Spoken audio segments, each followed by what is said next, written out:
Esselamu Aleyküm ve Rahmetullahi ve Berekatuhu. Əziz və dəyərli müsəlmanlar, dəyərli bacı və qardaşlarım, dəyərli dinləyicilər, ilk öncə özümə, sonra sizin hər birinizə uca və böyük olan Rəbbimizdən haqq təqvası ilə qorxmağı nəsihət edirəm.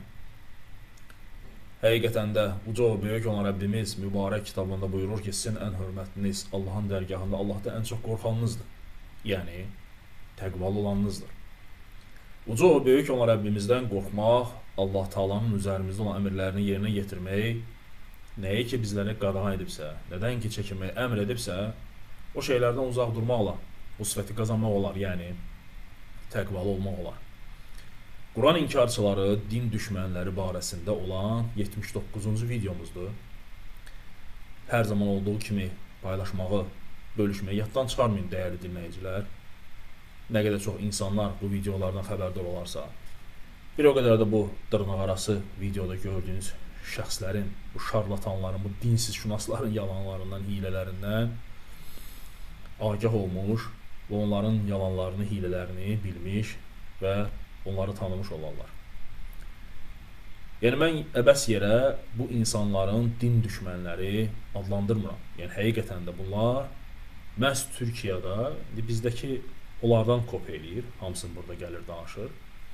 Həmçinin bu şəkildə də gördüyünüz şəxslərdir. Bunlar hamısı Türkiyədə dinin əleyhinə danışan insanlardır. Dinin əleyhinə danışan insanlardır. Bəziləri içərisində var, özlərini müsəlman kimi qələmə verir və müsəlman olduğunu deyir. Lakin danışdıqları ateistlərin, deistlərin, agnostiklərin, din düşmənlərinin danışığından heç bir şeylə fərqli. Əksinə qardaşlarım, yəni onların, o dinsizlərin danışığından da pisdir. İslama qarşı olan düşmənçilikləri, nifrətləri, kinləri. Bunların yəni ulu babaları da yəni bu işlə məşğul olub, dəyərli dinləyicilər. 19-cu əsrin sonlarında 2. Abdülhəmidin vaxtında Türkiyədə ingilislərlə birləşərək Osmanlının dağıdılması üçün səy göstərən bunların babaları olub, dəyərli dinləyicilər. Cəmaləddin Əfqani kimi, Muhammed Əbduh kimi, Rəşid Rıza kimi bu cürünə ingilislərin hazırladıqları masonlar olub ki, hansı ki onlar Osmanlının dağıdılması, İslamın çökməsi üçün hər cürə yola əl atıblar. Düzdür, Allah həmd olsun ki, Abdülhəmid Muhammed Əbduh olsun və yox digərlərini həbs elətdirir və hətta onun bir təfsiri də var. Bu günləri Türkiyədə o təfsir yayılır.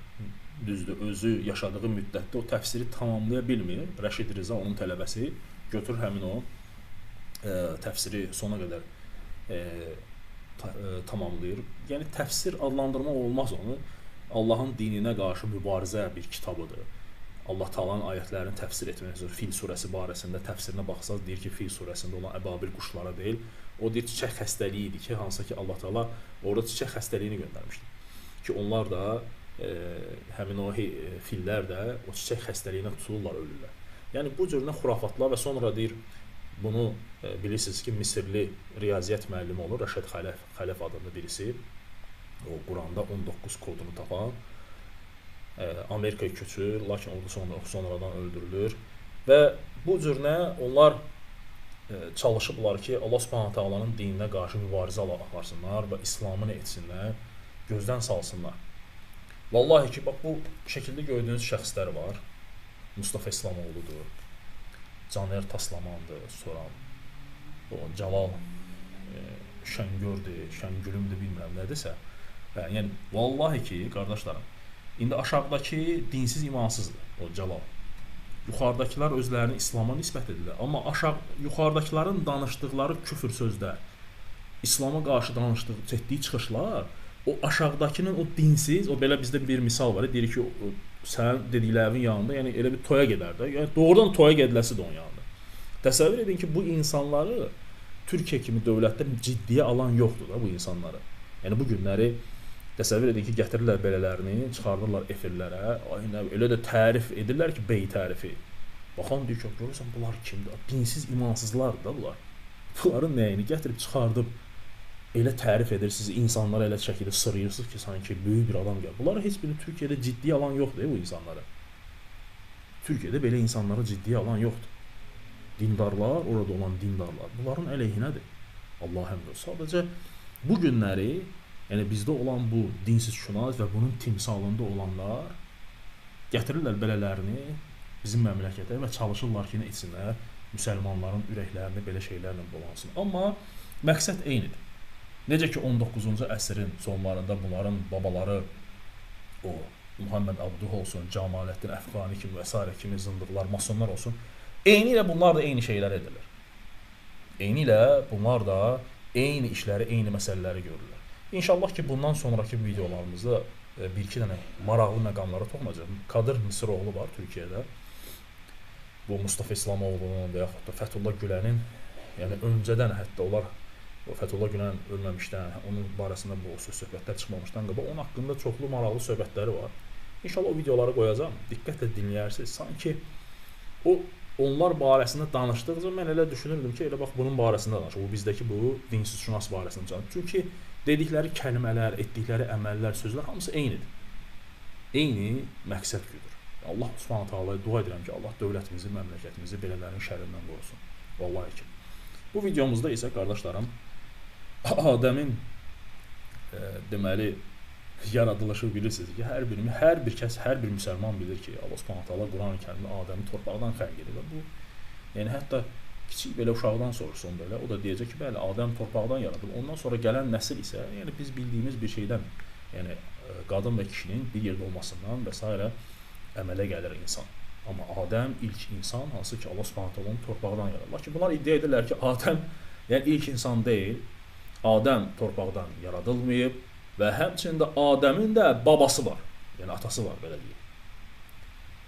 Dinləyin dəyərli dinləyicilər. Sonra da mənə deyirlər ki, Kamal, yəni bunlara din düşməni niyə deyirsən? Yəni din düşmənindən o tərəfə bir söz olsaydı mən onu istifadə edərdim, sadəcə yoxdur. Adem'in babası kimdi diye soruyorum ara sıra ya.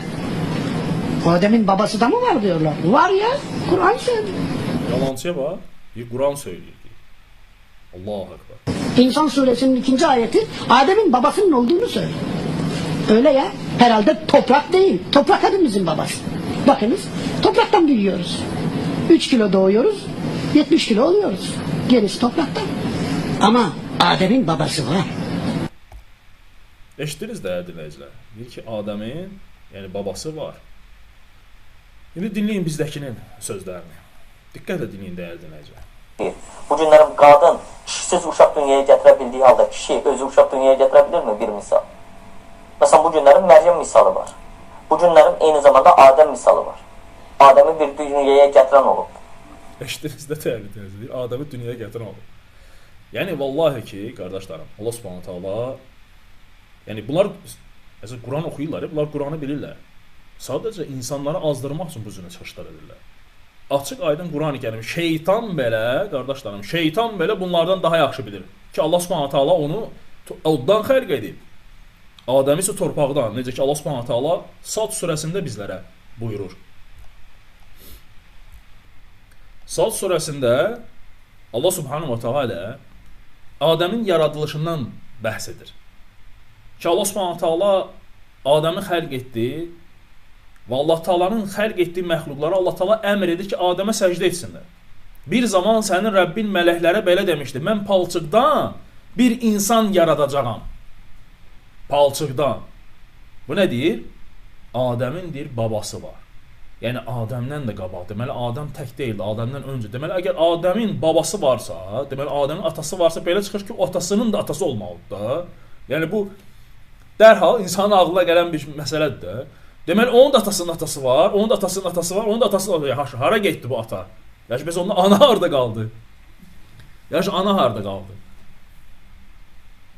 Görün sonra nə deyir Allah Subhanahu taala? Mən ona surət verib öz ruhumdan üfürdüyüm zaman ona səcdə edin. Allah Taala əmr edir, mələklərin hamısı birlikdə səcdə, yalnız iblisdən başqa. Mən burada yəni gətirdiyim əsas məqam budur ki, iblis yəni bunlardan yaxşı bilir ki, Allah Taala Adəmi nədən xəlq edib. Təsəvvür edirsiniz qardaşlarım. Qalə ənə xayrun minh. Nə dedi iblis? Allah Taala deyir ki, sən mənim iki əlimlə yaratdığıma niyə səcdə etmədin ki? Allah Taala bilirdi onun cavabını nə deyəcək. Allah Subhanahu taalanın hüccət qaldırır. İnsanlara bəyan edir ki, baxın, amma mən bundan soruşuram, bu da cavab verir. Nəyə görə mənim iki əlimlə yaratdığıma səcdə etmədin? Təkəbbürlü göstərdin. Yoxsa böyüklərdən özünü loğa et, dartdın. O deyir ki, ənə xayrun min. Yəni mən ondan daha xeyirliyəm. Xaləqtəni min nər. Yəni sən məni oddan xəlq etmisən. Xaləqtahu min tin. Onu isə torpaqdan xəlq etmisən. Min tin. Allahu Ekber. Açıq aydın şeytan iblis deyir ki, məni oddan, onu isə nədir? Torpaqdan xəlq etdiyin üçün mən ona səcdə etmədim. Mən ona üstünəm, özünü üstün saydı. İblis belə, qardaşlarım, bunlardan daha yaxşıdır. Daha yaxşı Rəbbini tanıyır. Allahu Ekber. Sonra deyirsiniz ki, niyə görə bunlara din düşməni? Həqiqətən bunlar din düşmənidir, qardaşlarım. Bunlar əbəs yerə bu işlə məşğul olmurlar. Yəni növbəti videolarımıza baxın, çox maraqlı faktlar göstərəcəm sizə inşallah. Amma o dünyaya gətirən kişi idimi? Bəlkə qadın olub, Məryəm kimi bir qadın. Eşitdiniz də? Bir də qulaq asın o yerinə.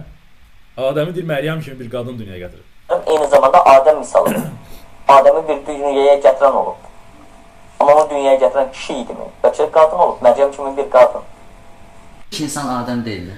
Quran-ı Kərimin heç bir ayəsində ilk insanın Adəm olduğuna dair bircə dənə cümlə tapa bilmərsiniz. Eşidirsin də? Məsələn, Quran-ı Kərimdə Nisa surəsi var. Nisa surəsinin 4-cü ayəsi. Orada deyilir ki, ya eyyuhəllezina əmənu iman gətirin. Yox, ya eyyuhənnəs, ey insanlar, mən sizi nəfs-i vahidə, bir nəfsdən yaratdım. Bunu təfsirçilər götürürlər ki, bir nəfs elə Adəmdir. Qardaş, Allah istəsə orada Adəm deyərdi də.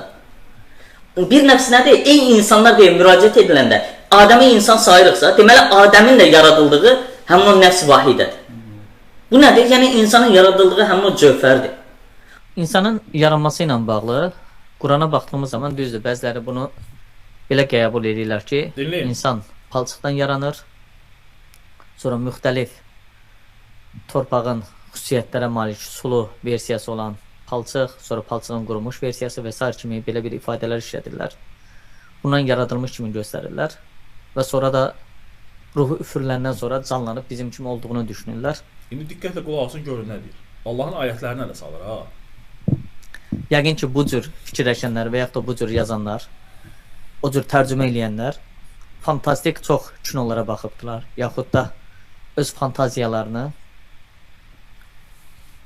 digər kitablarla bəzəyibdilər, belə bir anlayış formalaşdırıbdılar. Təbii ki, buradakı məsələ heç də insanın palçıqdan yaranması deyil. Çünki Quranda insanın torpaqdan yaradılması, torpaq kimi düzəldilib, ondan sonra can üfürmək mənasında olan bir nağılvari yanaşma deyil. Eşitdiniz də, dinləyicilər. Bəli, yəni bunlar həqiqətən də məqsədləri müsəlmanları Allah Subhanahu taalanın dinindən uzaq etməkdir. Allahın kitabından uzaq etməkdir. İndi gəlin biz Allah Taala'nın ayətlərini oxuyaq Qurani Kərimdən, dəyərli dinləyicilər.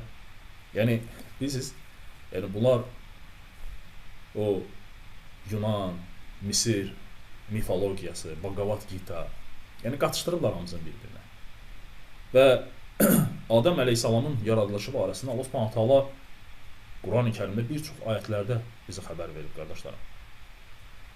Allah Taala Rahman surəsində buyurur ki, o insanı saxsı kimi quru bir gildən yaratdı. Yadınızda saxlayın bax bu ayəti. Allah Subhanahu taala insanı saxsı kimi quru bir gildən yaratdı. Bir zaman mələklər Adəmə səcdə edin demişdi. İblisdən başqa hamı səcdə etdi. O dedi, mən sənin, gör nə deyir İblisə, palçıqdan yaratdığına mı səcdə edəcəm? İblis yenə də deyir ki, sənin palçıqdan yaratdığına səcdə edəcəm. Məndən üstün tutduğuna bir bax. Başqa bir ayətdə Allah Subhanahu taala deməli Nisa surəsi 1-ci ayətində buyurur ki, Allah sizi tək bir nəfərdən xəlq etdi.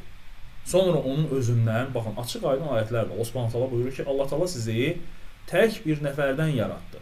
Sonra onun özündən zövcəsini yaratdı. Başqa bir ayətə keçək. Allah Subhanahu taala Zumər surəsi 6-cı ayətində: ey insanlar, sizi tək bir candan xəlq edən, onu özündən zövcəsini yaradan və onlardan da bir çox kişi və qadınlar törədən Rəbbinizdən qorxun. Allahu Ekber. Ayəti bir də oxuyuram. Ey insanlar, sizi tək bir candan xəlq edən, onun özündən zövcəsini yaradan və onlardan da bir çox kişi və qadınlar törədən Rəbbinizdən qorxun. Başqa bir ayətdə isə Allah Subhanahu taala buyurur ki, ey insanlar, biz sizi bir kişi və bir qadın olaraq yaratdıq. Bir-birinizlə tanış olasınız deyə sizi xalqlara, qəbilələrə və s. nə etdik? Ayırdıq. Allah Subhanahu taala İsa əleyhissalamın yaradılışı barəsində, yəni dünyaya gəlməsi, bilirsiniz ki, İsa əleyhissalam, yəni bir uşağın dünyaya gəlməsi üçün ata və kişi lazımdır. Qadın və kişi lazımdır. Lakin Allah Taala istədiyinə ol desə, o da olacaq. Və Allah Taala bu ayətlə göstərir ki, bizə o zaman ki, hansı ki insanlar Məryəmi qınadılar, zinada ittiham etdilər, lakin Allah Subhanahu taala onları qınadı ki, yəni Allah Subhanahu taala istədiyinə qadirdir, istədiyini eləyir. Allah Taala elə etdi ki, Məryəm əleyhissalam hamilə oldu, lakin kişi yaxınlığı olmadan İsa əleyhissalama hamilə oldu. Allah Subhanahu taala görün nə deyir? Həqiqətən də Allahın yanında, dərgahında İsa'nın məsəli Adəmin məsəli kimidir. Allah Taala onu torpaqdan yaratdı. Ayətə baxın, torpaqdan yaratdı. Sonra ona ol dedi, o da oldu. Yəni İsa əleyhissalamın anası var idi, amma Adəmin isə Allah Taala bu ayətlə izah etmək istəyir ki, bu cür bisalatlara ki, İsa'nın anası var idi, amma Adəmin nə anası nə atası var idi, heç biri yox idi. Amma Allah Subhanahu taala nə etdi, onu xəlq etdi. Və bu barədə bir çox hədislər var, dəyərli dinləyicilər, hansı ki, səhih və sünnən əsərlərində Adəm əleyhissalamın yaradılması və Adəmin yaradıldıqdan sonra asqırması, əlhəmdülillah deməsi, mələklərə salam aleykumu, yəni Allahın salamını öyrətməsi və s. kimi Allah təala ona danışmağa, yazmağa öyrətməsi. Bu barədə hədislər çoxdur. Əbu Musa Əl-Əşaridən gələn hədisdə Peyğəmbər sallallahu əleyhi və səlləm buyurur ki, Allah Adəmi yer üzünün hər yerindən götürdüyü torpaqlardan yaratdı.